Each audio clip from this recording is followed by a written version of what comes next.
Hello everyone and welcome back to my YouTube channel. Today I'm gonna teach you how to make this, how to turn anything chrome, which is really cool, and I'll show you how to do that. So first off, I'm gonna rasterize my image layer.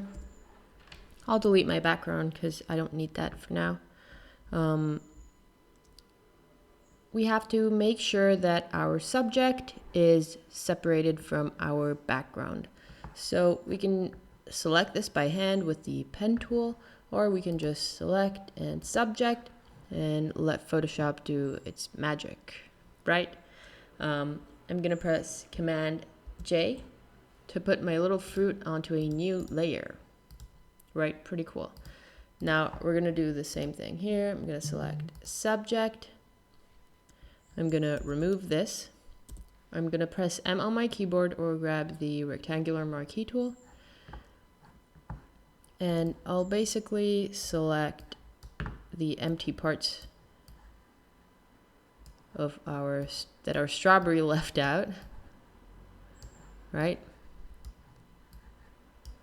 And I'm gonna right click and content aware fill. It'll fill out the missing part out on its own. Even if it doesn't look too good, that's fine because our strawberry is going to be on top of there, right? So, strawberry, no strawberry. Pretty cool.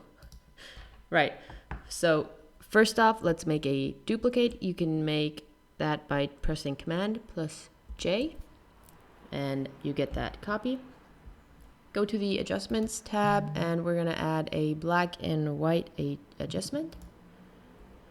We're going to select our first two layers, right click and merge them together.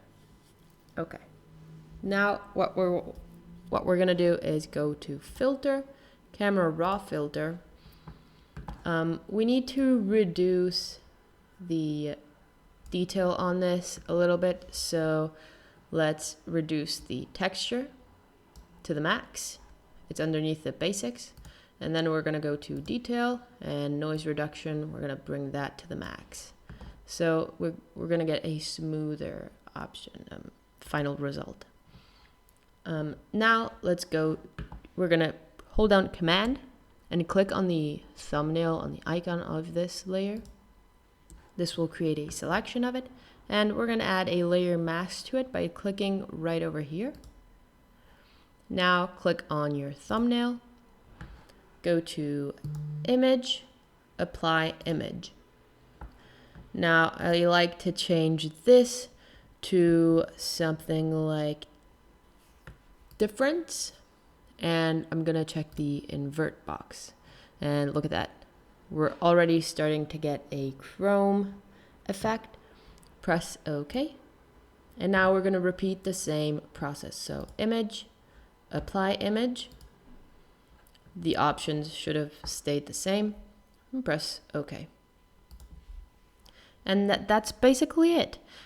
You can, if you want, just grab your brush tool, select your mask, and with the black color selected, you can just remove the chrome effect if you don't want it in some parts of your item or subject or whatever you made chrome.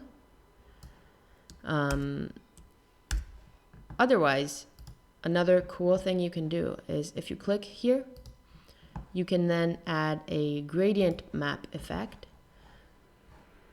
Click here to make it into a clipping mask. Now, if you just use the regular black to white gradient, you'll get something that looks like your chrome. But what we're going to do is we're going to add different shades of gold. So starting from a dark gold, always going to go to a lighter gold.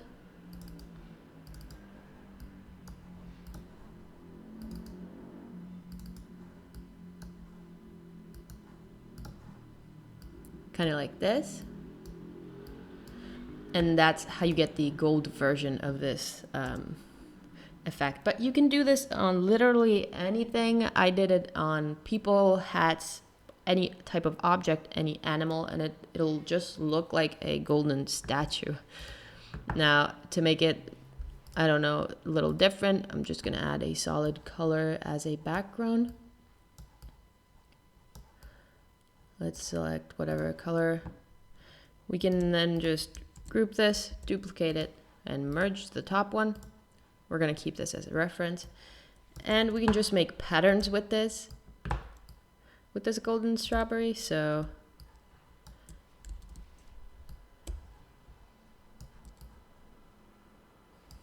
just do stuff like this, right? I mean, it's pretty cool.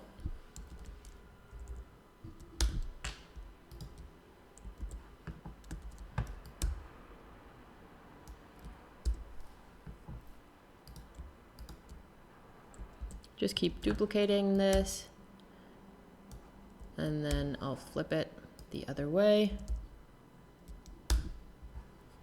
And we're gonna have a cool pattern. Anyways, there's so much you can do with this effect. It's so cool, it's so easy, it's such an awesome effect. I just love it.